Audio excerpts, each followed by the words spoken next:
안녕하세요. 안녕하세요. 네, 반갑습니다. 또 할까요? 미인들이 많이 오셨네요.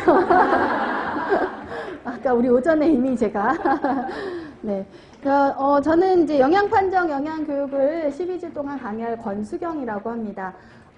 오전에 이제 생애주기 영양학을 강의를 들으셨잖아요. 자, 근데 오후 강의는 이제 12주 동안 영양판정과 영양교육 과목이 진행이 돼요. 근데 이제 제가 조금 말씀드린 것처럼 이 영양교육이라는 과목이 전체 시험에서 차지하는 비중이 30% 정도이니까 굉장히 큰 비중을 차지하고요.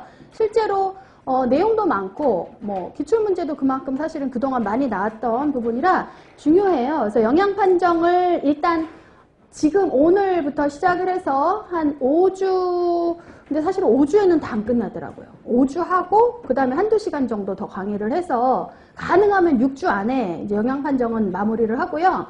그리고 그 이후에는 영양교육을 하고요. 그리고 이제 아까 말씀드린 것처럼 사실은 생애주기 영양학도 10주 안에 끝내고 나머지 한 2주 정도는 영양교육으로 네, 그렇게 강의가 나가게 될 겁니다. 자, 그래서 영양판정부터 시작을 할 거고요.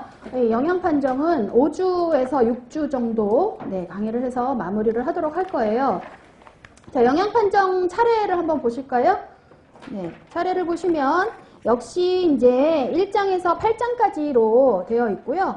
네, 요게 우리가 한 6주, 길면 6주 정도 해서 예, 강의를 끝내게 되는데 사실은 영양판정은 우리가 식사요법을 할 때도 그렇고요. 또는 생애주기 영양학 문제나 고급 영양학 문제를 풀 때도 그렇고요.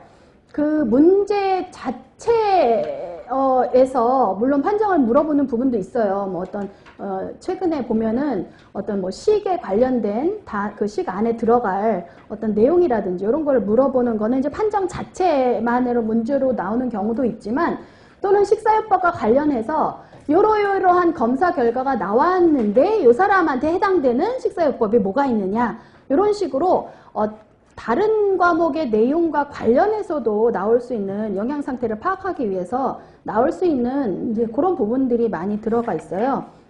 이제 크게는 영양 판정은 사실은 크게 4개인데 우리가 식사조사를 하거나 아니면 신체 계측을 하거나 생학 검사를 하거나 아니면 임상 조사를 하게 되는데 이 4가지를 어떻게 하는 거며 정확한 방법과 그거를 나온 검사 결과를 어떻게 해석을 해야 되는지 영양 상태가 어떻다라고 해석해야 되는지 그 2가지를 사실은 정확하게 알고 가셔야 되는 거거든요. 네, 그럼 말씀 100번 드리는 것보다 우리가 내용을 아는 게 중요하니까요. 내용으로 들어가도록 할게요. 자, 5페이지 보시면 말 그대로 영양 판정의 개요입니다.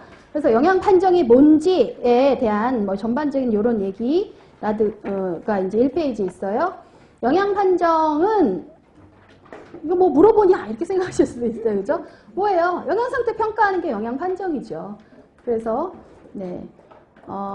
문장으로 정리된 거를 보면 이거 굳이 외우시지는 않으셔도 됩니다. 식품 및 영양소 섭취 조사나 영양 관련 지표 측정을 통한 개인 또는 집단의 영양 상태 평가하는 걸 얘기해요. 영양 상태 평가하는 걸 말합니다. 또는 요거를 조금 이제 다른 말로 영양 상태 손상 여부나 손상 정도 및 특징을 식사 섭취량, 생학 검사, 신체 계측치 및 임상 조사를 통해 영양 상태를 평가하는 과정 똑같은 말입니다. 어쨌거나 영양 상태를 평가하는 걸 우리가 영양 판정이라 하죠. 자, 2번째 왜 하느냐? 목적.